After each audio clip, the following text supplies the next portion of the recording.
আসসালামু আলাইকুম। আশা করি সবাই ভালো আছো। তাহলে আজকে আমাদের দ্বিতীয় ক্লাস, মানে প্রথম ক্লাসে কতদিন আমরা নিলাম, তাই না? তো এখন একটু বাসায় তো পড়ার সময় হচ্ছে না, যেহেতু পরীক্ষা চলছে। তো তারপরেও কেউ কি পড়ে লিখছো? প্রথম ক্লাস যা হলো পড়ে দেখা। হ্যাঁ, তুমি তো করো নেই, কিন্তু তুমি তাহলে ইউটিউবে দেখো। তাহলে আমরা হচ্ছে ফুসফুস পর্যন্ত শেষ করছিলাম। হ্যাঁ, তো শেষের দিকে একটা কথা ছিল যে শ্বসন বৃক্ষ বলা হয়। আসলে এই যে গোটা চিত্রটা আমরা যেটা দেখছিলাম, সেটা হলো কেন শ্বসন বৃক্ষ, যে আসলে ফুসফুসটা কিন্তু অক্সিজেন নিচ্ছে কোথা থেকে? গাছের কাছ থেকে। সেই জন্যই ফুসফুসের নিজের গঠনটা, মানে আমাদের শ্বসন তন্ত্রের গঠনটা গাছের মতো, মানে উল্টানো একটা গাছ। কারণ দেখো যে এইভাবে করে আসছে, এসে এসে সেভাবে শাখা প্রশাখা, গাছেও কিন্তু তাই হয়। এটা যদি আমরা সোজা করতাম তাহলে তো গাছের মতো হতো না। পরে এটা আবার শাখা প্রশাখা হয়েছে, তাই না? আবার এরকম হয়েছিল, তারপর আবার এরকম, তারপর আবার এটা শাখা প্রশাখা, তাই কি না? এইভাবে তো। তাহলে এই জিনিসটা যদি আমি উল্টে ধরি, তাহলে এটা গাছের মতো লাগবে না দেখতে? তো মানে গাছের মতো আমাদের শ্বসন তন্ত্রটা গাছের মতো দেখতে কেন? শ্বসন তন্ত্র যেন বলতে চাচ্ছে আমি কিন্তু ভাই গাছ থেকেই অক্সিজেন নিই। সেই জন্য তার ট্যাটুটা অনেক সময় থাকে না, অনেকে ট্যাটু লাগায় রাখে। তো শ্বসন তন্ত্র এরকম একটা ওই গাছেরই একটা ছবি সে ধারণ করছে। সে বলতে চাচ্ছে আমি গাছ থেকে অক্সিজেন নেই। কারণ দেখো এটা যদি আমি উল্টা করে আঁকতাম তাহলে কি এটা গাছের মতো লাগতো না? এই জন্য এই শ্বসন তন্ত্রকে শ্বসন বৃক্ষ বলা হচ্ছে। বুঝতে পারছো? এছাড়া আর এখান থেকে কিছু নাই। গতদিনের তোমাদের পরীক্ষা চলার জন্য যদিও দেখতে পারতো না, পরীক্ষার পরে আবার দেখে নিও বোঝা হলে, মানে ইউটিউবে ক্লাস দেওয়া আছে, দেখে নেবে আরেকবার, তাহলে মুখস্থ হয়ে যাবে ভালোভাবে। এখন ফুসফুসের কাজের এখান থেকে ফুসফুসের কি কি কাজ আছে, এর মধ্যে গুরুত্বপূর্ণ যেগুলো হচ্ছে তোমার বেশি পরীক্ষায় আসে, তার মধ্যে 3 নম্বর পয়েন্ট থেকে 9 পর্যন্ত সবগুলাই কম বেশি মেডিকেল অ্যাডমিশনেও আসতে দেখেছি আমি। 3 থেকে 9 পর্যন্ত, তার মধ্যে না বোঝার মতো শব্দ কি আছে? 5 নম্বরে আছে ইমিউনোগ্লোবিন ক্ষরণ করে। ইমিউনোগ্লোবিন, ইমিউনো মানে প্রতিরক্ষা তন্ত্র বোঝায়। হ্যাঁ, ইমিউনো মানে হলো প্রতিরক্ষা তন্ত্র বোঝায়। গ্লোবিন হলো একটা প্রোটিন, যে প্রোটিনটা প্রতিরক্ষার কাজে ভূমিকা রাখে। তো ফুসফুসে এরকম প্রতিরক্ষার প্রোটিন সে আর কি ক্ষরণ করতে পারে, সেটা হচ্ছে ইমিউনোগ্লোবিন। আরেকটা দেখো যে ফুসফুসের টিস্যুগুলা সেরোটোনিন ও হিস্টামিন সংরক্ষণ ও বিমুক্ত করতে পারে, তাই না? তো সেরোটোনিন ফুসফুসও ক্ষরণ করতে পারে। যে সেরোটোনিন আমরা জানি যে এটাকে বলে সুখের হরমোন, মানে আমাদের আনন্দ অনুভূতি সৃষ্টি করে, যেটা এরকম বোঝায়। আর হিস্টামিন হলো এটাকে বলা হয় চুলকানির হরমোন, মানে এটা আমাদের চুলকানি সৃষ্টি করে বেশি আমাদের শরীরে, বেশি যদি থাকে তাহলে আর কি, হিস্টামিন যদি বেড়ে যায় তাহলে। ব্রাডিকানিন মানে হলো প্রসারণ, ব্রাডিকানিন মানে হলো প্রসারণ, মানে রক্তনালীর প্রসারণ ঘটায়। এরা রক্তনালী কি করে? প্রসারণ ঘটায়। এটা হলো ব্রাডিকানিন, মানে রক্তনালীর প্রসারণ ঘটায়। এরপরে দেখো যে প্রোস্টাগ্ল্যান্ডিন, এটার বাংলা অর্থ সংকোচন। এরা রক্তনালী সংকোচন ঘটায়। তাহলে একটা হলো রক্তনালীর প্রসারণ ঘটায়, আর একটা হলো রক্তনালীর সংকোচন ঘটায়। একটা প্রসারণ আর একটা সংকোচন ঘটায়। প্রোস্টাগ্ল্যান্ডিন নামকরণটা আসলে হয়েছে প্রথম, এটা পোস্টেট গ্রন্থি, পুরুষদের যে পোস্টেট গ্রন্থি আছে এখানে পাওয়া গেছিল, এই জন্য নাম হলো প্রোস্টাগ্ল্যান্ডিন। আচ্ছা, এরপরে দেখো, এরপরে না বোঝার মতো আর কিছু নাই। অম্লক্ষারের সাম্যাবস্থা রক্ষা করে, এগুলো বুঝতে পারবে। অ্যালভিওলাসের গঠন, এটা কিন্তু গুরুত্বপূর্ণ সৃজনশীল। অ্যালভিওলাসের গঠন এটা গুরুত্বপূর্ণ সৃজনশীল, এটা পরীক্ষা খুব আসে। তো এইটা আমরা একটু বুঝে নিই আগে, তারপরে আমরা এই পৃষ্ঠের ছবিটাও পরে বুঝবো। আগে হলো এটা একটু বুঝি। হ্যাঁ, সেটা হলো প্রথমে দেখো বলছে অ্যালভিওলাস হলো ফুসফুসের কার্যকরী একক। একটা কথা মনে রাখতে হবে যে এইখানে কিন্তু একটা কথা বলা আছে, যে এখানে কিন্তু মানে এখানে লেখা আছে না যে অ্যালভিওলাস হলো ফুসফুসের কার্যকরী একক। আরেকটা জায়গায় কিন্তু লেখা আছে বঙ্কিউল গুলা ফুসফুসের কার্যকরী একক। পেয়েছিলাম, এটা কিন্তু লেখা আছে বইয়ের মধ্যে, আমি দেখাচ্ছি। তাহলে দুই জায়গায় দুই রকম কেন আছে সেটা একটু বলি। তোমার একটা জায়গায় লেখা আছে এই যে না, লোবিউলগুলো ফুসফুসের কার্যকরী একক। লোবিউল তো মনে আছে তাই না তোমাদের, যে হলো লোবিউল হচ্ছে কোনগুলো ছিল, যে এই যে মনে করো যে এটা তো লোব, এরকম লোব ছিল তাই না, লোবের মধ্যে আবারও হলো এটাকে দেখে, লোবের মধ্যে মনে করো এরকম এরকম সেগমেন্টে ভাগ করা যাচ্ছে হচ্ছিল তাই না, সেগমেন্ট, এর মধ্যে আবার ছোট ছোট ছোট ছোট খণ্ড, এই জিনিসগুলোকে লোবিউল বলা হয়, এর মধ্যে ছোট ছোট খণ্ড, এইগুলাকে বলা হয় লোবিউল। তো এই লোবিউলকে বলা হচ্ছে ফুসফুসে কার্যকরী একক, আবার অ্যালভিওলাসকে বলা হচ্ছে ফুসফুসে কার্যকরী একক। তাহলে কথাটা কি কেমন হলো, স্ববিরোধী কথা হলো কেন সেটা একটু বলি। যে পরীক্ষায় যদি আসে যে ক্ষুদ্রতম একক, ফুসফুসের ক্ষুদ্রতম একক কোনটি, তাহলে তখন অ্যালভিওলাস দিতে হবে, এইভাবেই আসে। হ্যাঁ, ক্ষুদ্রতম একক অ্যালভিওলাস, আর শুধু যদি একক বলে তাহলে লোবিউল হবে। মানে যেমন ধর একটা বিল্ডিং, হ্যাঁ বিল্ডিং এ হলো ধরো মোট হচ্ছে 10 তলা বিল্ডিং এ ইউনিট থাকে না, একতলা একটা ইউনিট, দুই তলা একটা ইউনিট, তিন তলা একটা ইউনিট থাকে। তাহলে আমরা বলতে পারি, এখন কেউ যদি বলে যে আপনার এই বিল্ডিং এ মোট ইউনিট কয়টা আছে, তো সেগুলো 10টা, আবার যদি একটা তলাতে 3টা করে ইউনিটও থাকতে পারে, তাহলে বলবো মোট হলো ইউনিট আছে 30টা। তার মানে এই বিল্ডিং এ একক বলা যেতে পারে ইউনিট, এই বিল্ডিং এ একক বলা যেতে পারে ইউনিট। কিন্তু যদি একটা ইউনিটের কথা বলি, একটা ইউনিটের মধ্যে এক একটা ঘর মনে করো এক একটা একক, তাহলে ওটা হলো ক্ষুদ্রতম তাই না। তাহলে একটা ইউনিটের মধ্যে কতটা ঘর আছে, তো বললো 3টা ঘর আছে, তাহলে তখন এই ঘরটাই হলো একক, মানে এটা হলো বেশি ক্ষুদ্রতম। তো এটা বাহ্যিকভাবে এই বঙ্কিউলগুলাই একক, বাহ্যিকভাবে এই বঙ্কিউলগুলাই লোবিউলগুলাই একক, লোবিউলগুলাই একক, বুঝতে পারছো। লোব যখন অনেক বেশি ছোট হয়ে গেল তখন এর নাম লোবিউল বলা হচ্ছে।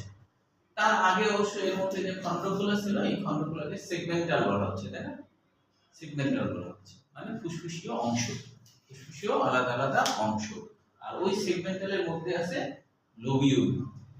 লোব যখন অনেক ছোট তখন এর নাম হয় লোবিউল। তো এই লোবিউলগুলো ফুসফুসের একক, আবার ক্ষুদ্রতম একক অ্যালভিওলাস, এটা একটু মনে রাখতে হবে। হ্যাঁ, দেখো যে দুই জায়গায় দুই রকম কথা। তাহলে অ্যালভিওলাসের গঠনে প্রথমে বলছে অ্যালভিওলাস হলো ফুসফুসের কার্যকরী একক,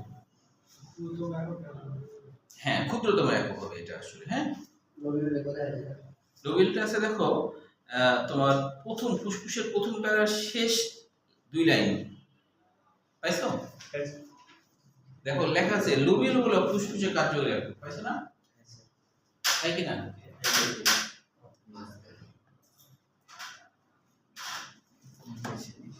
আচ্ছা, এখন যদি মনে করো পরীক্ষায় হলো অ্যালভিওলাস দিল না, লোবিউল দিল, তাহলে তো সরাসরি লোবিউল লিখতে হবে, তাই কি না।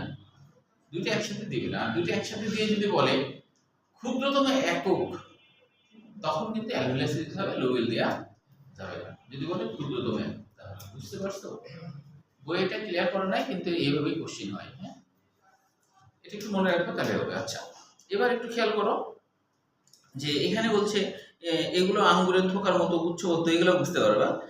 ফুসফুসে অ্যালভিওলাসের সংখ্যা বয়সের সাথে সম্পর্কিত। নবজাতক শিশু যদি হয় তার হলো 20 মিলিয়ন, 10 লক্ষে ধরো 1 মিলিয়ন, তাহলে 10 দিয়ে 20 গুণ করতে হবে তাই না।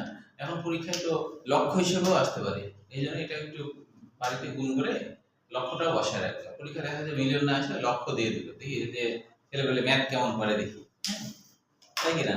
তাহলে দিয়ে দিতেই পারে তাই না, উচ্চতর দক্ষতা ঠিক রাখার জন্য।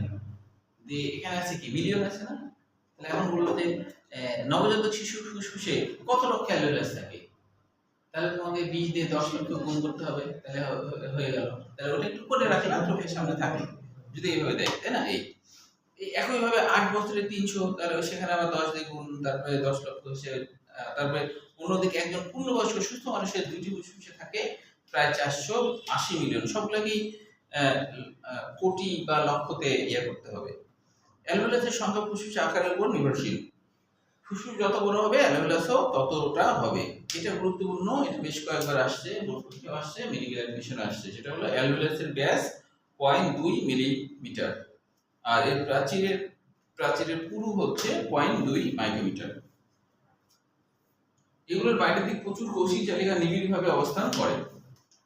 তো আসলে তো ধরো একটা এই যদি একটা অ্যালভিউলাস হয়, তো এই অ্যালভিউলাসটার বাইরের দিকে প্রচুর পরিমাণে রক্তচালক থাকে। এর বাইরের দিকে রক্তচালক কিন্তু থাকে এর বাইরের দিকে। মানে কি, একটা ধমনী শাখা আর একটা শিরার শাখা, এইভাবে কিন্তু অ্যালভিউলাসের চারপাশ দিয়ে থাকে। বুঝতে পারছো? তো এই জন্যই আর কি যে আমরা বলি পালমোনারি ধমনী। পালমোস মানে কি, ফুসফুস, মানে কি ফুসফুসীয় ধমনী।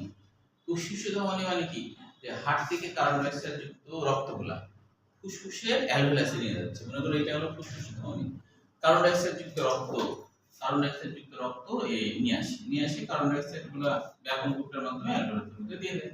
পরে এখান থেকে এই যে কার্বন ডাই অক্সাইড বের হয়ে যাচ্ছে, তাই না, নাক মুখতে বের হয়ে যাচ্ছে, তাই কি না? আবার আবার কি হচ্ছে, আমরা নাক মুক্ত অক্সিজেন হচ্ছে না, সেই অক্সিজেন গুলো কিন্তু তোমার হচ্ছে আসছে এখানে, মনে করো নাক মুক্তে আসলো, আসে এখানে চলে আসছে, এখানে এসে ব্যাপন কূপের মাধ্যমে অক্সিজেন এখানে ঢুকে গেল। এখন এই অক্সিজেনটা যে ঢুকে যায়, এটার নাম তখন কি হয়, যে পালমোনারি শিরা, তাই না? মানে পালমোনারি শিরা বা ফুসফুসের শিরার মাধ্যমে অক্সিজেন হাঁটে যায় না, অক্সিজেন হাঁটে যায়। তাই এই জন্য অ্যালভিউলাসের আশপাশে এভাবে রক্তচালন কিন্তু পিছিয়ে থাকে। বুঝতে পারছো? তাহলে এই অক্সিজেনটাই তোমার হলো এক পর্যায়ে আস্তে আস্তে মোটা শিরা তৈরি হয়, হয়ে একবারে পালমোনারি শিরা হয়ে, এগুলো কৌশিক জালিকা। এগুলো ঠিক, এটাকে তুমি এই পালমোনারি ধমনী বলতে পারো না, এটা বলতে পারো পালমোনারি ধমনীর একটা শাখা, পালমোনারি শিরার একটা শাখা, তাই না? ডাইরেক্ট ধমনী শিরা বলা যাবে না, কিন্তু কৌশিক জালিকা বা ক্যাপিলারি বলা হয় যেটাকে, তাই না, বা রক্তজালক, এগুলা। হ্যাঁ, এগুলো একত্রিত হয়, অনেকগুলো একত্রিত হয়ে শিরা গঠন করে, বা অনেকগুলো একত্রিত হয়ে ধমনী গঠন করে, তাই না? তাহলে হচ্ছে সেই কথা বলছে যে চারিদিকে নিবিড়ভাবে কোষিক জাল নিবিড়ভাবে অবস্থান করে, পালমোনারি ধমনী থেকে এগুলোর উৎপত্তি হয়। তাহলে এগুলো কোথা থেকে হয়? পালমোনারি ধমনী থেকে এগুলোর উৎপত্তি হয়। পুনরায় মিলে পালমোনারি শিরা গঠন করে, ওই যে অক্সিজেন নিয়ে নিল। প্রত্যেক অ্যালভিউলাসের প্রাচীর অত্যন্ত পাতলা, চাপা স্কোমাস এপিথেলিয়াম। স্কোমাস মানে কি, আয়সাকার। স্কোমাস মানে কি, আয়সাকার। মানে আইস আছে না, আইস, মাছের আইস যেমন চ্যাপ্টা ধরনের হয় না, তো এখানকার কোষগুলো এরকম চ্যাপ্টা ধরনের, তাই এর নাম আয়সাকার কোষ, স্কোমাস বা আয়সাকার কোষ। আমাদের স্কিনেও কিন্তু আয়সাকার কোষ আছে, মানে চ্যাপ্টা কোষ, বুঝছো? চ্যাপ্টা কোষ থাকলে খুব সহজেই অক্সিজেন এবং কার্বন ডাই অক্সাইড আদান প্রদানটা সহজে হবে, চ্যাপ্টা ধরনের কোষ থাকে, হ্যাঁ, দ্রুততার সাথে আদান প্রদান হয়। তাই এখানে স্কোমাস এপিথেলিয়াম কোষ থাকে, আয়সাকার কোষ থাকে। হ্যাঁ, তারপর হচ্ছে এপিথেলিয়াম কোষে গঠিত হওয়ায় সহজেই গ্যাসের ব্যাপন করতে পারে। অ্যালভিউলাসের প্রাচীর ফ্যাগোসাইটোসিস অ্যালভিউলার ম্যাক্রোফেজ ধারণ করে। অ্যালভিউলাসের যে প্রাচীর, সেই প্রাচীর হলো ম্যাক্রোফেজ ধারণ করে। ফ্যাগোসাইটোসিস তো আমরা জানি, তাই না? ফ্যাগো মানে কি, মনে আছে? হ্যাঁ, ফ্যাগো মানে হলো ভক্ষণকারী, ফ্যাগো মানে হলো ভক্ষণকারী বা খেয়ে ফেলা, তাই না? টু ইট বলতে পারো, মানে যেটা খেয়ে ফেলে। সাইটিক মানে কোষ, তাহলে যে কোষটা খাওয়া দাওয়া করে সেটা হলো ফ্যাগোসাইটিক কোষ। তাহলে ম্যাক্রোফেজ কোষটা কি ছিল আসলে? ম্যাক্রোফেজ কিন্তু আসলে এক ধরনের শীতকণিকা, যার নাম হলো মোনোসাইট, তো এই মোনোসাইট কোষটাই কিন্তু আকৃতিতে বড় বলে তখন এর নাম হয় ম্যাক্রোফেজ। 4 থেকে 5 গুণ বড় বলে এর নাম হয় ম্যাক্রোফেজ। হয়ে তারপরে সে খাওয়া দাওয়া করে। তাই বলছে ম্যাক্রোফেজ অণুজীব অন্যান্য বহিরাগত কণাও ধ্বংস করে। তাছাড়া প্রাচীরে কোলাজেন ও স্থিতিস্থাপক তন্তু থাকে, অর্থাৎ এর প্রাচীরে প্রচুর পরিমাণে কি থাকে? এর প্রাচীরের ভিতরে মনে করো কোলাজেন তন্তু, স্থিতিস্থাপক তন্তু এগুলো থাকে, যাতে করে সংকোচন প্রসারণ হতে পারে। কোলা মানে অবশ্য আঠা বোঝায়, মানে আঠালো ধরনের তন্তু। হ্যাঁ, বুঝা গেল কি? তাহলে এই কোলাজেন তন্তু, আঠালো ধরনের তন্তু, আর স্থিতিস্থাপক তন্তু যেটা হলো সংকোচন প্রসারণ খুব হতে পারে, এরকম হলো তন্তু থাকে। এই স্থিতিস্থাপক সূত্রের কারণে প্রশ্বাস নিঃশ্বাসের সময় অ্যালভিউলাস সহজে প্রসারিত হতে পারে, আর পুরো থেকে আসে। এবার বলছে দ্বিতীয় নম্বর প্যারায় অ্যালভিউলাসের প্রাচীরে দুই ধরনের আলবেনিক কোষ থাকে, টাইপ 1 এবং টাইপ 2। টাইপ 2 কোষের প্রাচীরের ভিতরের দিকে সারফেক্টেন্ট নামক ডিটারজেন্ট এর অনুরূপ ফসফোলিপিড রাসায়নিক পদার্থ ক্ষরণ করে। মনে রাখবা সারফেক্টেন্ট নাম কেন হলো, কারণ এটা হলো সারফেসের উপরে কাজ করে। এটা কার উপরে কাজ করে? সারফেসের উপরে। অর্থাৎ হলো পৃষ্ঠটান বলতে বোঝায় একটা অ্যালভিউলাস আর কি সংকুচিত হওয়ার পরে আবার প্রসারিত হওয়ার ক্ষমতা রাখা, প্রসারিত হওয়ার ক্ষমতা রাখা, এটাই হলো সারফেক্টেন্ট। আমাদের ফুসফুস সংকোচন হচ্ছে আবার প্রসারিত হচ্ছে না, তাহলে পৃষ্ঠটান বলতে যে যার প্রসারিত হওয়ার ক্ষমতা আছে। তো আমাদের যখন ভ্রূণ অবস্থায় 23 সপ্তাহ পর্যন্ত কিন্তু আমাদের ফুসফুস এরকম অ্যালভিউলাস ছিল না। আমাদের ফুসফুস একবারে তোমার হচ্ছে কেমন ছিল, এরকম এরকম ভিজিভিজি, মানে একটাও তোমার হলো অ্যালভিউলাস কিন্তু একটাও এরকম স্ফীত অবস্থা ছিল না, চুপসানো ছিল। প্রথম যখন আবিষ্কার মানে প্রথম যখন তৈরি হয় আর কি, প্রথম যখন তৈরি হয়, তো এই তৈরির সময় আবিষ্কার বলাটা অবশ্য ঠিক না, না আবিষ্কার তো তৈরি, হ্যাঁ তৈরি, হ্যাঁ। তো প্রথম যখন সৃষ্টি হয় তখন কিন্তু আমাদের ভ্রূণের মধ্যে অ্যালভিউলাসে সকল অ্যালভিউলাস চুপসানো থাকে। চুপসানো বুঝো তো, মানে একটা প্রাচীর আরেকটার সাথে লেগে চুপসানো, ঠিক আছে। এই চুপসানোকে ঠিক করার জন্য, চুপসানোকে খোলানোর জন্য 23 সপ্তাহ পার হলে 24 সপ্তাহ যখন হয় ভ্রূণের বয়স, তখন সারফেক্টেন্ট ক্ষরণ হয়। সারফেক্টেন্ট যখনই এর গায়ের উপরে পড়ে, সারফেক্টেন্ট যখনই এর গায়ের উপরে পড়ে, সারফেক্টেন্ট যখনই এর গায়ের উপরে নিঃসরণ হতে থাকে, তখন তখন ফুলে ওঠে, ফুলে তখন হচ্ছে বড় সড় হয়ে যায়, অ্যালভিউলাসগুলো ফুলে ওঠে, বুঝতে পারছো? তো এই জন্য বলা হয় সারফেক্টেন্ট ক্ষরণ হয় 24 সপ্তাহে, এবং সারফেক্টেন্ট ক্ষরণ হলেই সেই ভ্রূণটাকে মনে করা হয় যে এটা একটা জীবিত ভ্রূণ, এবং ওই অনেক দেশে 24 সপ্তাহ হয়ে গেলে ওই বাচ্চাকে হত্যা করা যাবে না, এটা মানুষ হত্যা হিসেবে গণ্য করা হয়। কারণ তখন তার হলো জীবন চলে আসছে, শ্বাস প্রশ্বাস কার্যক্রম তার করা সম্ভব, এরকম আর কি। হ্যাঁ, তো এই জন্য আর কি সেই কথাই বলছে যে সারফেক্টেন্ট নাম হচ্ছে সারফেসের উপর কাজ করে, তাই না সারফেক্টেন্ট। ডিটারজেন্ট মানে আসলে কি, আমরা জানি ডিটারজেন্ট বলতে কিন্তু ময়লা পরিষ্কারক বোঝায়, তাই না? এরা কিন্তু শুধু তাই করে না, এরা কিন্তু যে জীবাণু ধ্বংস করে। তো বলছে এরা এই দেখো পৃষ্ঠটান মানে কি, পুরুতে সাহায্য করা, হ্রাস করে অ্যালভিউলাসকে চুপসে যাওয়া থেকে রক্ষা করে, এবং গ্যাসীয় বিনিময় চুপসে থেকে গেল এরকম না, স্ফীত হতে পারবে, ফুলতে পারবে, এই ক্ষমতা। দেখো সারফেক্টেন্টবিহীন অ্যালভিউলাস তথা ফুসফুস যথাযথ কাজ করতে পারে না। 23 সপ্তাহ বয়স্ক মানব ভ্রূণে সর্বপ্রথম সারফেক্টেন্ট শুরু হয়, এই কারণে 24 সপ্তাহের আগে মানব ভ্রূণকে স্বাধীন অস্তিত্বের অধিকারী গণ্য করা হয় না। অনেক দেশে তাই এই সময়কালে গর্ভপাতের অনুমতি দেওয়া হয়, এর আগে বলে গর্ভপাত করতে দেয় যে তখন তো আর কি তার জীবন আসেনি, এটা মনে করা হয়। বুঝতে পারছো কি? তো তাহলে হচ্ছে এইটুকু পর্যন্তই সৃজনশীল। বানাই লিখবা শুধু হচ্ছে যে এটা একটু মুখস্থ, সেটা হলো যে একবারে 8 বছর বয়সে কতটা অ্যালভিউলাস থাকে, কেবল নব্য শিশু কেবল জন্মগ্রহণ করছে এর কয়টা থাকে, পূর্ণবয়স্ক মানুষের কয়টা থাকে, তারপরে বলবা যে এখানে স্কোয়ামাস এপিথেলিয়াম কোষ থাকে, তাই না? তারপরে এখানে হলো দুই ধরনের কোষ থাকে, স্কোয়ামাস এপিথেলিয়াম, একটা টাইপ 1 একটা টাইপ 2। এই তুমি হচ্ছে আসেনি কেন, কতদিন আসেনি তারা বলতেছি কি কোশ্চেন প্যাটার্নটা কেমন?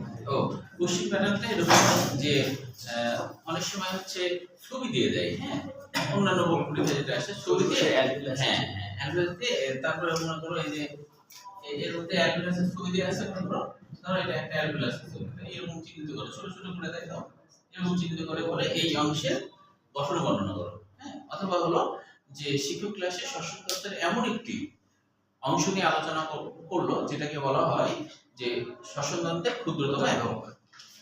তাহলে এখন ক্ষুদ্রতম একক যদি বলে তাহলে তো বুঝতেই পারছো সেটা অ্যালভিউলাস বলছে, তাহলে এই অ্যালভিউলাসের গঠন বর্ণনা করো, ঠিক আছে।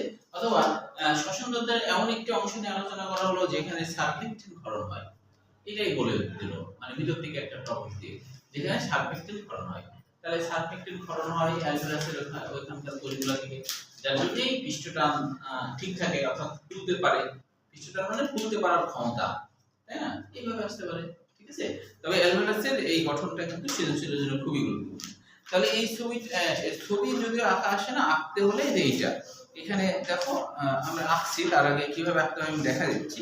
তার আগে একটু দেখো ছবিতে আমরা একটু বুঝি বিষয়টা, যে ভিতরের যে ফাঁকা জায়গা সেটা অ্যালভিউলাস। তাহলে তুমি হলো ওই ইউটিউবে ক্লাস দেখে নিও, হ্যাঁ, ইউটিউবে শান্ত বায়োলজি দিয়ে 5 অধ্যায় চিহ্নিত পত্র 5 অধ্যায় দিলেই পাওয়া যাবে, হ্যাঁ, ওইভাবে লিখছি তো, দিলে পাওয়া যাবে।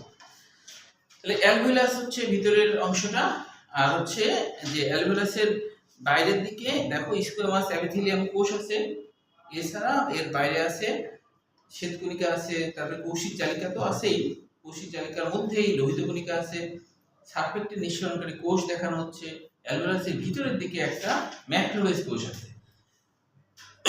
তারপরে দেখো সুতার মতো যে গঠনগুলো সেটা হলো ইলাস্টিন তন্তু বা কোলাজেন। এটা আঁকার জন্য তুমি যে কাজটা প্রথমে করবা সেটা হলো প্রথমে ধরো একটু এরকম হালকা করে আঁকতে পারো। প্রথমে মানে হালকা করে এরকম হালকা করে প্রথমে এরকম একটা গঠন আঁকলে, তারপরে যে কাজটা করবা বাইরের দিকে যে অংশগুলো আঁকবা, ধরো এখান থেকে এই একটা অংশ, এখান থেকে একটা অংশ, তারপরে এখানে একটা অংশ, এখানে একটা অংশ, এখানে একটা অংশ, আর এই। তাহলে এটা কিন্তু আমাদের মূল কাজটা হয়ে গেছে। হ্যাঁ, এখন হচ্ছে এটাকে একটু স্ফীত করতে হবে, এর মধ্যে আরো কোষটা ছাড়াতে হবে। এখন আমরা এর ভিতরের দিকে, যেমন এর মধ্যে আছে শ্বেতকণিকা ম্যাক্রোভেজ, তাহলে ম্যাক্রোভেজটা ইচ্ছা মতো আঁকতে পারো। এটা হলো ম্যাক্রোভেজ কোষ। এখানে আছে ডিটারজেন্ট ক্ষরণকারী কোষ, এই জায়গাগুলো দিবা যায় লোহিত কণিকা, শ্বেতকণিকা। এখানে একটা আছে কৌশিক জালক লোহিত কণিকা, এখানে একটা শ্বেতকণিকা আছে, আর এই জায়গাগুলোতে আছে অনেকগুলো স্কোয়ামাস অ্যাপিথেলিয়াম, এখানে একটা বেশ কয়েকটা আছে স্কোয়ামাস অ্যাপিথেলিয়াম দিবা। এখানে একটা স্কোয়ামাস অ্যাপিথেলিয়াম আছে, দিবা। তারপরে যে কাজটা করতে হবে খালি কোলাজেন তন্তু, ইলাস্টিন তন্তু কয়েকটা দেখালে, ইলাস্টিন তন্তু, কোলাজেন তন্তু দেখালে হয়ে গেল অ্যালভেওলাস। কঠিন না কিন্তু। হ্যাঁ আচ্ছা, তাহলে হচ্ছে এটা গুরুত্বপূর্ণ সেটা আগে বললাম, এই জন্য শ্বাস প্রশ্বাস থেকে কোনো কোশ্চেন হয় না। তবে এখানে একটা কোশ্চেন বোর্ড পরীক্ষায় কিন্তু এটাও আসছিল, যদিও একবার আসছে কোন একটা বোর্ডে, সেটা হলো শ্বসন তন্ত্রের বর্ণনা। শ্বসন তন্ত্রের বর্ণনা বলতে এখানে পয়েন্টগুলো এই যে তোমার 11টা পয়েন্ট, এর মধ্যে 10 পর্যন্ত দিলেও হয়, 10টা দিতে হবে, একটা করে কাজ। তার মানে নাসা গল্পের কাজ কি, নাসা গল্পের কাজ কি, খুবই কম ইম্পর্টেন্স, কিন্তু এমসিকিউর জন্য তো লাগে, সেজন্য তো করে রাখা দরকার। পুরো একটা বোর্ডে একবার আসছে শব্দযন্ত্রের, তাহলে প্রত্যেকটা অংশে একটা করে কাজ দিতে হবে, নাম লিখতে হবে আর একটা করে কাজ, নাম লিখতে হবে একটা করে।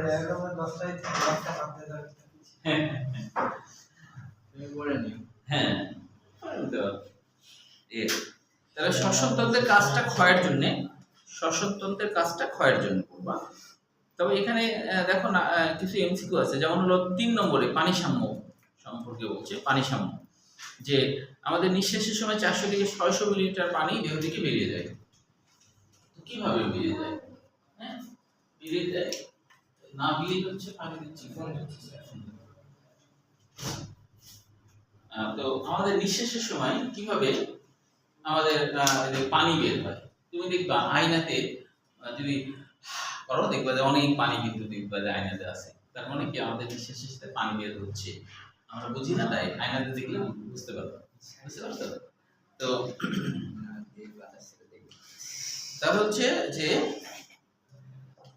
তাহলে এখন দেখো যে এবার খেয়াল করো যে তোমার এই যে 400 থেকে 600 মিলিলিটার, এটা একটু এমসিকিউর জন্য মনে রাখবো। তারপরে হচ্ছে অ্যাসিড ও, যেগুলো বুঝবে না সেগুলো আলোচনা করছি। অ্যাসিড ও ক্ষারের সাম্যতা কিভাবে হয়?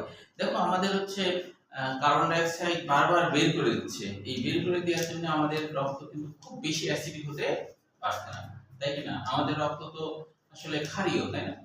আমাদের রক্ত কিন্তু ক্ষারীয়, কারণ কি আমাদের 7.4 থেকে সর্বোচ্চ 7.8 এর মধ্যে ওঠানামা করে। তো তাহলে আমাদের রক্ত আসলে ক্ষারীয়, তাহলে নিঃশ্বাসের মাধ্যমে বারবার কিন্তু কি হচ্ছে, আমাদের কার্বন ডাই অক্সাইড বের হয়ে যাচ্ছে, কার্বন ডাই অক্সাইড বের হয়ে যাওয়ার কারণে আমাদের রক্ত কিন্তু অ্যাসিডিক হতে পারছে না। এই জন্য বলছে যে অ্যাসিড ও ক্ষারের সাম্যতাটাও বজায় রাখে, কতটুকু থাকতে হবে সেটা খেয়াল ঠিক রাখে। আচ্ছা, তারপরে হলো হোমিওস্ট্যাসিস।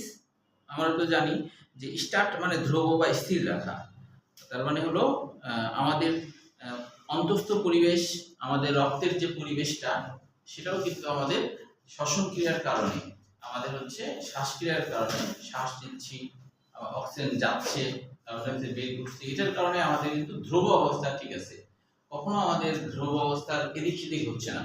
কিন্তু শ্বাস যদি বন্ধ হয়ে যায় তাহলে কিন্তু আমাদের অবস্থা খারাপ হয়ে যাবে, মানে কি ভারসাম্য নষ্ট হয়ে যাবে রক্তের, তাই না? তো সেটাই বলছে যে অভ্যন্তরীণ স্থির অবস্থা বজায় রাখে, এই জন্য এর নাম হলো যে হোমিওস্ট্যাটিক। স্ট্যাট মানে হলো ধ্রুব বা স্থির রাখা বোঝায়। উদাই গ্যাস, আমাদের উদাই গ্যাসটা এমসিকিউর জন্য পড়বা, যে আমাদের নিঃশ্বাসের সাথে কিছু ক্লোরোফর্ম, ইথার, অ্যামোনা এগুলো বের হয়, যেগুলো তৈরি হয় সেগুলো বের হয়ে যায়। লাস্টেরটা এমসিকিউর জন্য করতে হবে, হরমোন আয়ন ঘনত্ব, শ্বসন তন্ত্র দেহে হরমোন আয়নের ঘনত্ব নিয়ন্ত্রণ করে। যেমন কার্বন ডাইঅক্সাইড যদি মিশে যায় রক্তের সাথে তাহলে কার্বনিক অ্যাসিড তৈরি হবে, আর কার্বনিক অ্যাসিড বারবার ভেঙে যায়, ভেঙে গেলে হাইড্রোজেন আয়ন আর ডাইকার্বন ডাইঅক্সাইড হয়ে যায়, তাহলে এখানে আয়নটা বেশি তৈরি হতে দিচ্ছে না, কার্বন ডাইঅক্সাইড বের হয়ে যাচ্ছে। হ্যাঁ, এটাই বোঝাচ্ছে হরমোন ও আয়নের ঘনত্ব ঠিক আছে। আচ্ছা, তাহলে এবার আমরা চলে আসি শ্বসনের শারীরবৃত্ত। বহিঃশ্বসন, অন্তঃশ্বসন এখান থেকে কোশ্চেন হয় না, তবে মনে রাখবা বহিঃশ্বসন হলো কোষের মধ্যে মিশার আগ পর্যন্ত এটা বহিঃশ্বসনই হয়। যেমন ধরো যে আমাদের কোষের মধ্যে মিশার আগে মানে কি, যে আমরা নাক মুখ দিয়ে অক্সিজেন নিচ্ছি, এটা বহিঃশ্বসন। আমাদের ফুসফুসের মধ্যে অক্সিজেন যাচ্ছে, সেটাও বহিঃশ্বসন। ফুসফুস থেকে রক্তজালকে যাচ্ছে, সেটাও বহিঃশ্বসন। রক্তজালকে গেছে, রক্তরসে মিশছে, সেটাও বহিঃশ্বসন। যেই মাত্র ব্যাপন প্রক্রিয়ার মাধ্যমে অক্সিজেন কোষের মধ্যে ঢুকে গেল, তাহলে যা কিছু হবে সবই হলো অন্তঃশ্বসন। তারপরে বহিঃশ্বসন কিন্তু কোষের মধ্যে ঢোকার আগ পর্যন্ত বহিঃশ্বসন, কোষে ঢুকে গেলেই অন্তঃশ্বসন শুরু হয়ে গেল। ওই যে চারটা পর্যায় ধাপ আছে শ্বসনে, সেই চারটা ধাপ, হ্যাঁ, গ্লাইকোলাইসিস, অ্যাসিটাইল কোয়ে আছে না, এইগুলা কিপস চক্র আর ইলেকট্রন প্রবাহতন্ত্র, চারটা ধাপ। এই জন্য বলা হচ্ছে শ্বসনের পর্যায় কয়টা, আমরা এটা বলবো দুইটা, একটা বহিঃশ্বসন, অন্তঃশ্বসন। আর শ্বসন কত প্রকার, তখন কিন্তু বলবো চার প্রকার। শ্বসন কত প্রকার বললে দুই প্রকার, এটা বলবা না, শ্বসন চার প্রকার, চারটা ভাবে হয়। এই এবার দেখো যে প্রশ্বাস নিঃশ্বাস কার্যক্রম, এটাও সৃজনশীল হিসেবে আসে, তবে এটা লিখতে হবে কিন্তু একবারে লাস্টের এখান থেকে দেখো, যেখানে লেখা আছে প্রশ্বাস বা শ্বাস গ্রহণ, তার উপরে দেখো আছে শ্বাসক্রিয়া দুইটি পর্যায়ে সম্পন্ন হয়, এখান থেকে সৃজনশীল লিখতে হবে। শ্বাসক্রিয়া দুইটি পর্যায়ে সম্পন্ন হয়, লিখতে পেরেছো সবাই? আচ্ছা, তাহলে শ্বাসক্রিয়া দুইটি পর্যায়ে সম্পন্ন হয়, এখানে প্রথমে বলা হচ্ছে প্রশ্বাস বা শ্বাস গ্রহণ। প্রশ্বাস বা শ্বাস গ্রহণ আমি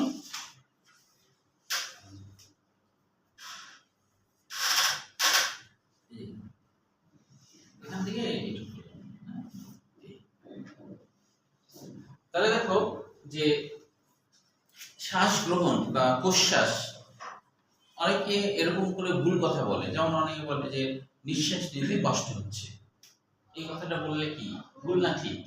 এটা ভুল কথা, তাই না? আমরা কখনো নিঃশ্বাস নিই না, বলতে হবে আমরা শ্বাস নিই। হ্যাঁ, আমরা কখনো নিঃশ্বাস নিই না, এই কথাগুলো। হ্যাঁ বলো।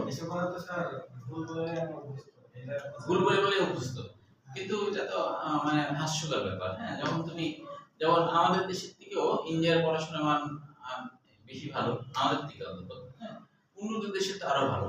হ্যাঁ, তো উন্নত দেশে যায় তুমি যদি বলো এরকম নিঃশ্বাস নিই, এটা হাসবে। হ্যাঁ, তাহলে বলবে যে কোন দেশের তুমি নাগরিক, তুমি যে বলবে বাংলাদেশ, বলবো ফকিনি দেশের কাজ কালে এরকম। হ্যাঁ, তাহলে বুঝবে যে পড়াশোনার মান কি, তাই না? তো এই জন্য এখন ধরো এই তুমি হচ্ছে যে ভারত কাছে আমরা গেলে কলকাতা মানুষ বাংলা বোঝে, বাংলায় ধরো বলছো, হিন্দিতে বা ইংলিশে বললে তো ঠিক বলতে পারো। তো এখন বলার সময় দেখা যাচ্ছে তখন ওরা হাসবে। আর যদি শুনে যে তুমি সায়েন্সের স্টুডেন্ট, তাহলে তো লজ্জার শেষ নেই, ভুল কথা ওরা তো এটা মেনে নেবে না। আমাদের দেশে আমি দেখেছি, আমাদের দেশে তোমার হচ্ছে নাটক সিনেমা যারা করায়, তো তাদের প্রচুর ভুল আছে। আমি একবার দেখছিলাম যে একটা অ্যাডভার্টাইজ দেখাচ্ছে, তো সেই অ্যাডভার্টাইজে দেখছি যে একজন বলছে যে গাছের রোপণ নিয়ে বলছে আমরা যে নিঃশ্বাস নিই সেটা কোথা থেকে পাই, তাই বলে গাছ চাষ দেখাচ্ছে। এই যে ভুল কথা। আমার নিঃশ্বাস মানে নাই শ্বাস, নিঃশ্বাস মানে নাই শ্বাস। তো আমরা তো এটা বলতে পারি না, আমরা আর্টস কমার্স এটা ভুল বলতে পারি, আমরা তো ভুল বলবো না, আমরা যেটা সঠিক কথা সেটা বলবো। বাংলা ভাষাকে মেরে ফেলছি আমরা, মেরে ফেলতে দেবো না আমরা, তাই না? তো যেটা সত্য সেটাই বলবো, মিথ্যা কেন বলবো? কেউ যদি ভুল বলে তাহলে বলতে হবে যে না ভাই নিঃশ্বাস নিই, এই কথাটা আসলে ঠিক না, এটা ভুল কথা। আসলে হবে শ্বাস নিই আর নিঃশ্বাস হলে শ্বাস ত্যাগ করি। নাই শ্বাস মানে কি? শ্বাস ছেড়ে দেয়া। তো এইটা আর কি আমরা অন্তত বলবো না, তাই না? এই আর কি। ইন্ডিয়াতে ক্রাইম পেট্রোলে এইসব ধরনের হয়, বাংলাদেশে হয়। বাংলাদেশে ভুল বলে, কিন্তু ইন্ডিয়াতে আমি দেখছি ভুল বলে না। ইন্ডিয়াতে দেখছি এইভাবে বলছে, লোকটা নিঃশ্বাস পড়ছে না, কথাটা ঠিক আছে। লোকটা নিঃশ্বাস পড়ছে না, এটাও তো ঠিক আছে, সমস্যা নাই। বের হচ্ছে না নিঃশ্বাস, হ্যাঁ ঠিক আছে, হ্যাঁ ভুল বলেনি, লোকটা নিঃশ্বাস পড়ছে না, ঠিক না? যদি তুমি বলো লোকটার শ্বাস পড়ছে না, এটা আবার ভুল কথা। শ্বাস তো নেওয়ার জিনিস, এটা আবার পড়ার কি? নিঃশ্বাস পড়ছে না, এটা ঠিক আছে, তাই না?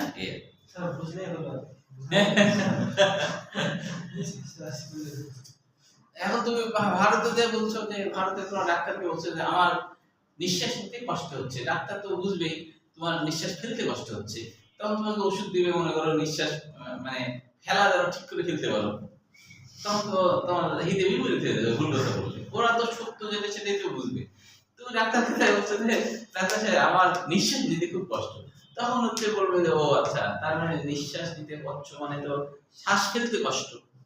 তখন দেখা যাচ্ছে ওই ধরনের কোনো ওষুধ দিল, তুমি বাসায় এসে উল্টা কাজ হতে শুরু হয়ে গেল, তাই না? এটা বলতে হবে। তাহলে দেখো এটার কি কি কাহিনী ঘটে। এখানে কিন্তু কার্যক্রমের ক্ষেত্রে বলা হচ্ছে, শ্বাস গ্রহণের ক্ষেত্রে যে বিষয়টা এখানে একটু আমরা কম্পারলে দেখি, আমাদের বুকের যে খাঁচা বলি আমরা, এই খাঁচার মধ্যে যে ছোট ছোট যে অস্থিগুলো আছে, এটাকে আমরা পরশুকা বলি, তাই না?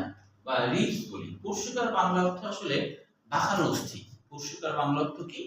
বাঁকানো অস্থি। এই অস্থিগুলো বাঁকানো না, বাঁকানো অস্থি, যে মনে হচ্ছে যে কেউ একজন জোর করে বাঁকায় ওটার সাথে লাগাইছে, তাই না? আমাদের সুষ্টা এই কাজটা করছে, জোর করে বাঁকায়, যেমন বাঁশের পাতা বাঁকায় এমন কিছু করে না, এরকম জোর করে এটার সাথে লাগাইছে, তাই মনে হচ্ছে না? যে এই জন্য বলা হচ্ছে যে আমরা সৃষ্টির দিকে তাকালে সুষ্টাকে খুঁজে পাওয়া যায়, তাই না? যে কিছু কিছু বৈজ্ঞানিকদের এরকম ধারণা যে মহাবিশ্বের সৃষ্টি হচ্ছে একটা বিস্ফোরণের মাধ্যমে। তাহলে চিন্তা করো, হ্যাঁ চিন্তা করো তো, যে বিস্ফোরণের মাধ্যমে মহাবিশ্বের সৃষ্টি, কত বোম টোম বাস্ট হয়, সেখান থেকে কি আমরা দেখি বিভিন্ন প্রাণী তৈরি হয়ে যাচ্ছে? তাহলে বিস্ফোরণের মাধ্যমে তো ধ্বংস হবে, নতুন নতুন জীবের কি উৎপত্তি হবে? আমরা তো খালি চোখে কোনোদিনও দেখতে পেলাম না যে একটা ধ্বংস হয়ে গেল, বিস্ফোরণ হলো, সাথে সাথে ওখানে মনে করো যে অনেক কিছু তৈরি হয়ে গেল, হলো তৈরি হয়, তৈরি তো হতে দেখি না, তাই না? তাহলে বিস্ফোরণের মাধ্যমে ধ্বংসই হয়, নতুন কিছু তৈরি হয় না। তবে হ্যাঁ এটাও ঠিক, পৃথিবীতে কোনো বৈজ্ঞানিক এইভাবে বলেনি যে আমি নাস্তিক। পৃথিবীতে কোনো বৈজ্ঞানিক এই কথা কখনো বলেনি, বুঝতে পারছো? কেন? যে কারণ হচ্ছে তুমি কোনো কিছু দাবি করতে গেলে তার পক্ষে আবার তোমাকে প্রমাণ দিতে হবে। তুমি যদি বলো যে আমি নাস্তিক, তাহলে আবার প্রমাণ দিতে হবে, দাবি করলে প্রমাণ দিতে হবে। তো ওই প্রমাণ তো কেউ দেওয়া যাবে না। নাস্তিকতা প্রমাণ দেওয়া যাবে না, আস্তিকতার প্রমাণ দেওয়া যাবে বা যুক্তি দেওয়া যাবে, কিন্তু নাস্তিকতার কি কোনো প্রমাণ দেওয়া যায়? প্রমাণ দেওয়া যাবে না, তাই না? ওই জন্যই বৈজ্ঞানিকরা কখনো নিজেকে নাস্তিক বলে দাবি করতে পারে না বা করে না, বুঝতে পারছো? তো এখন সৃষ্টি নিয়ে গবেষণা করতে গেলে একটা কিছু তো বলতে হবে, তাই আর কি, যে বিস্ফোরণের মাধ্যমে সৃষ্টি হয়েছে মহাবিশ্ব। তো বিস্ফোরণের মাধ্যমে কত সুন্দর সুন্দর জিনিস তৈরি হয়েছে, তাই না? মনে করো একটা বাস আর ট্রাক বিস্ফোরণ, মানে সামনাসামনি ধাক্কা দিল, বাস্ট হয়ে গেল, তখন মানুষজন বলছে যে ওখানে একটা বাস আর ট্রাকের একটা বিস্ফোরণ হয়েছে, ওই বিস্ফোরণে আমি সুন্দর সুন্দর কেচি, তারপরে টিভি, এসি পাইছি। কারণ বিস্ফোরণে এগুলো তৈরি হয়, এটা কি বিশ্বাসযোগ্য কথা হবে? মানে ডিজাইন করা করা হাসা, ডিজাইন করা করা কি হবে? হবে তৈরি? তো এটা একটু হাস্যকর, কিন্তু যে বিস্ফোরণে জীব তৈরি হয়ে যাচ্ছে, তাও আবার কি ডিজাইন করা করা, ডিজাইন করা না, কোথায় কোনটা লাগবে, তাই না? সেইখানে সেইটাই আছে, সেইভাবেই সৃষ্টি করা হয়েছে, তাই না? যে অ্যাপিগ্লুটিসে ঢাকনাটা না দিলে আমরা খাইতে পারতাম না, ওখানে ওটাই দেওয়া হয়েছে। একা একা হলে এত নিয়ম মেইনটেনেন্স করে করা সম্ভব একা একা, তাই না? আচ্ছা, তাহলে এই যে বাঁকানো অস্থিগুলো, এই বাঁকানো অস্থির মাঝে যে মাংসপেশি আছে তার নাম হলো ইন্টারকোস্টাল পেশি। তার নাম কি? ইন্টারকোস্টাল পেশি। তো ইন্টার মানে মাঝে, কোস্টাল মানে বুক, মানে বুকের হাড়ের মাঝের পেশি। কোস্টাল বলতে বুকের হাড় বোঝায়, কোস্টাল বলতে বুকের হাড় বোঝায়। হ্যাঁ, বুকের হাড়ের মাঝের পেশি, ইন্টার মানে মাঝে, তাহলে বুকের হাড়ের মাঝের পেশি এর নাম হলো ইন্টারকোস্টাল পেশি। ঠিক আছে? আরেকটা পেশি আছে আমাদের এখানে, ডায়াফ্রাম আছে না? ডায়াফ্রামের বাংলা অর্থ কি আসলে বলো তো? ডায়াফ্রামের বাংলা অর্থ কি বলেছেন? এর মধ্যচ্ছেটা আসল আসল বাংলা না। হ্যাঁ, মধ্যচ্ছেটা মানে কি? এই এমন একটা পর্দা, যে পর্দার মধ্যে কি ছেঁড়া আছে, যে পর্দার মধ্যে ছেঁড়া আছে, ছিদ্র আছে, এটা হলো মধ্যচ্ছেটা।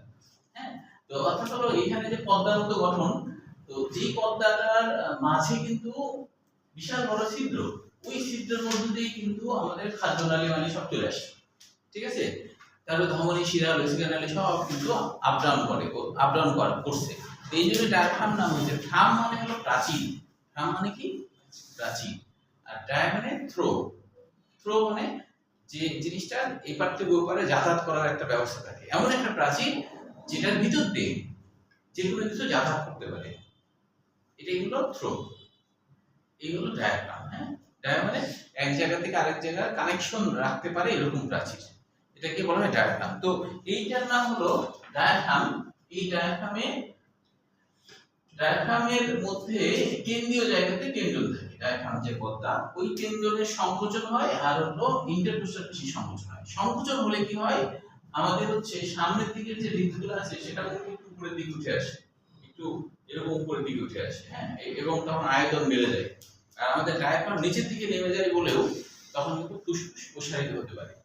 তাহলে বুকের খাঁচা একটু উপরের দিকে উঠে আসলো, আর ডায়াফ্রাম নিচের দিকে নামে গেল, তখন ফুসফুস কিন্তু আয়তনে বড় হয়ে গেল। যখনই বড় হয়ে যাবে তখন আমরা তো বায়ুমণ্ডলের মধ্যে বাস করি, তো বায়ুমণ্ডলের চাপে আমাদের ফাঁকা জায়গাতে অক্সিজেন নাক মুখে ঢুকে যাবে। বুঝা গেল কি? ঢুকে যাওয়ার তারপরই নিঃশ্বাস কিন্তু হলো এটা শিথিল প্রক্রিয়া, এখানে কিন্তু কোনো শক্তি প্রয়োগ নাই, আবার স্বাভাবিক অবস্থায় ফিরে যায়। যদি এটা স্নায়ু দ্বারা হয়, এর পরের টপিকে আমরা আলোচনা করব। তো তাহলে এখানে ডায়াফ্রামের যে সংকোচন হয়ে নিচে নেমে গেছিল, এরকম নিচে নেমে গেছে, পরে আবার কি হয়, আবার স্বাভাবিক হয়ে যায়, স্বাভাবিক হলে আবার এরকম ছেড়ে দেয়। ইন্টারকোস্টাল পেশির সংকোচন ছিল, সে স্বাভাবিক হয়ে গেল। সংকোচনটা এরকম যে ধরো আমার যদি এখানে সংকোচন হয়, উপরের দিকে কিন্তু একটু বিস্তৃত হয়ে যাবে, একটু খুলে যাবে। হ্যাঁ, তো এরকম আর কি, এর ভিতরের দিকে সংকোচন হয়, বাইরের দিকে একটু প্রসারিত হয়ে যায়। ডায়াফ্রামের কেন্দ্রীয় টেন্ডন, ডায়াফ্রামের মধ্যে একটা টেন্ডন আছে, মানে রূপান্তরিত মাংসপেশি, ওটা সংকোচন হয়, ডায়াফ্রাম নিচের দিকে নেমে আসে, তখন এখানে একটা জায়গা হয়, আয়তন বেড়ে যায়, সব দিকে দৈর্ঘ্য প্রস্থ সব দিকে আয়তন বেড়ে যায়, বেড়ে গেলে তখন অক্সিজেন ভিতরে ঢুকে। বুঝতে পেরেছো কিনা? ক্লিয়ার কি এটুকু? জি। আর নিঃশ্বাস হলো এটা একটা নিষ্ক্রিয় প্রক্রিয়া, এটা একটা নিষ্ক্রিয় প্রক্রিয়া। যেমন তুমি হলো রবারকে টান দিলাম, এটা সক্রিয়, মানে এখানে শক্তি প্রয়োগ করেছো, ছেড়ে দিলাম নিষ্ক্রিয়, একা একাই চলে গেল, এটা হলো নিষ্ক্রিয়। তাহলে নিঃশ্বাসটা পুরো নিষ্ক্রিয়, আগে যা যা হয়েছে তার বিপরীত ঘটনা ঘটবে। তবে প্রশ্বাস যখন হয় একই সাথে নিঃশ্বাস হবে না, নিঃশ্বাস যখন হবে প্রশ্বাস হবে না, দুটো সম্পূর্ণ বিপরীতমুখী কাজ। এটাই হলো শ্বাস প্রশ্বাস গ্রহণ ও ব্যাপার আর কি, গ্রহণ আর হচ্ছে ত্যাগ করার ব্যাপার। ঠিক আছে? এক নজর একটু তাও পড়ে দেখো, না বোঝার মধ্যে কিছু আছে কিনা, যেহেতু পরীক্ষা চলছে বলে বাড়িতে থাকতে পারবে না।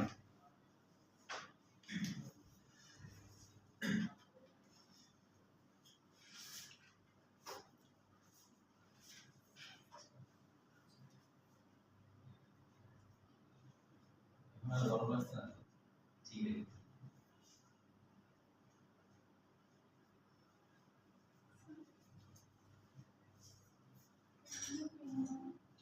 রূপান্তরিত মাংসপেশি, মিড পয়েন্টে মিড পর্যন্ত একটা রূপান্তরিত মাংসপেশি আছে। রূপান্তরিত মাংসপেশিকে টেন্ডন বলা হয়।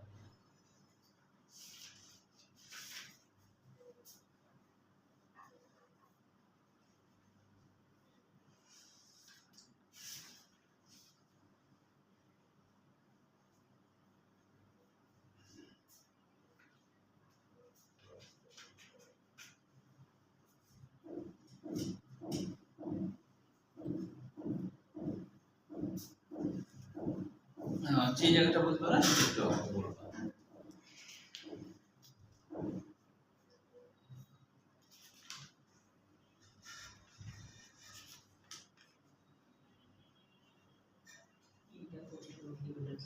ইন্টারকোস্টাল মানে হলো কোস্টাল মানে বুকের হাড়, হ্যাঁ, ইন্টার মানে মাঝে, বুকের হাড়ের মাঝের পেশি, বুকের হাড়ের মাঝের পেশি, বুকের হাড়ের মাঝের পেশি, ইন্টার মানে মাঝে।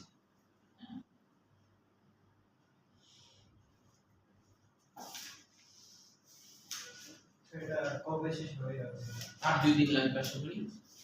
আমাদের পরীক্ষা কিন্তু রিজাল্ট কালকে তো আমাদের পরীক্ষা নেই। হ্যাঁ, ইউলার অন্তস্থ চাপ বলতে ইউরিন অন্তস্থ চাপ বলতে যে আমাদের তো ফুসফুসের বাইরে আবার একটা পর্দা আছে, তাই না, যেটাকে প্লুরা বলা হয়। প্লুরা মানে পাতলা পর্দা যদিও, তো এই প্লুরার একটা পর্দা কিন্তু থাকে হলো একবার ফুসফুসের গায়ের সাথে লেগে, আর একটা পর্দা থাকে একটু বাইরে, এদের মাঝে কিন্তু আবার প্লুরার রস আছে, হ্যাঁ। তাহলে প্লুরার অন্তস্থ চাপ মানে প্লুরার ভিতর দিকে যে পর্দা সেটার চাপ, তাহলে একবার ধরো প্রসারিত হয়েছে, তারপরে আবার স্বাভাবিক হয়ে গেল, এরকম হচ্ছে, আবার প্রসারিত হচ্ছে, আবার স্বাভাবিক হচ্ছে। তো প্লুরাতেও তো চাপ লাগে না, ওইটাই আর কি অন্তস্থ চাপ। আর কোনো সমস্যা নাই? আচ্ছা, তাহলে এখন দেখো যে এটা সৃজনশীল হিসেবে পড়বা, প্রশ্বাস নিঃশ্বাস এই পার্থক্যটা 4টা পয়েন্ট অন্তত পড়বা ক্ষয়ের জন্য, এটা তো নিজে নিজে বুঝতে পারবা।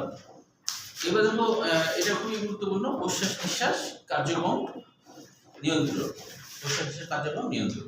তো এটা বোঝার জন্য আসলে এটা ছবি আঁকতে হবে খাতাতে, ছবি এঁকে বুঝতে হবে, হ্যাঁ। এটা মানে বইয়ের ছবিটা অতটা সুন্দর না, বইয়ের ছবিতে সবকিছু নাই আর কি, তো সেই জন্য একটা ছবি আঁকতে হবে। আমার সাথে সাথে একটু আঁকো, টাইম নাই, আজকে মনে হয় শেষ করা যাবে না।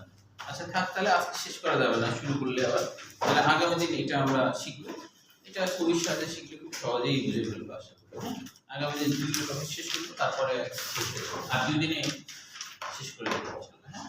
আর তারপরে তোমাদের হচ্ছে যেটা বলছিলাম সেটা হলো যে তোমাদের হচ্ছে যে ওই সবার পরীক্ষা শেষ হয়ে গেলে আগস্টের প্রথম যে শুক্রবার যেই 5 তারিখে হবে সেই তারিখ থেকে তোমাদের অ্যাডমিশনের অধ্যায় শুরু হবে আবার আগে থেকে। তো কেউ কেউ আর কি না, কেউ কেউ বলছে যে কারণ বিকালে প্রাইভেট দিয়ে দিচ্ছে, তাই বলছিল যে সকালে বিকালে দিয়ে দিচ্ছে, সবাই বলছিল যে সকালে সকালে হচ্ছে 9:30 থেকে 11টা পর্যন্ত, 9:30 থেকে শুক্রবারে 9:30 থেকে 11টা পর্যন্ত এই সময়টাই হবে আর কি, ঠিক আছে। আর কোনো একটা শুক্রবারে, যেটা সব ক্লাসে বলা হচ্ছে তোমাদেরকে বলছি কিনা, কোনো একটা শুক্রবারে আমরা আমাদের রেস্টুরেন্টে যে খাই দেয় হবে, তো যে আর কি মিস করবে সে আর মিস করবে, তার মানে ওটা ওই কারণে ওটা করছি, তারপরে অ্যাডমিশনের ক্লাস করতে সবাই আসো, ঠিক আছে। মানে সেটা ছুটির কারণটা যদি খুবই মানে যৌক্তিক হয়, দেখা যাচ্ছে একটা স্টুডেন্ট মনে করো নিয়মিত আসছে, কিন্তু দেখা গেল যে বিশেষ কোনো মানে খুবই এমন কারণ যেটা আসলে ছুটি দেওয়ার মধ্যে, তাহলে সেই সময় সেই দিনটা সেই শুক্রবারে এই প্রোগ্রামটা করবো না। দেখা যাচ্ছে যে যৌক্তিক কিছু স্টুডেন্ট আছে যে এমন এমন কারণ থাকে যে অনেক সময় হিসাব মিলাতে গেলে মুশকিল হয়ে যায়,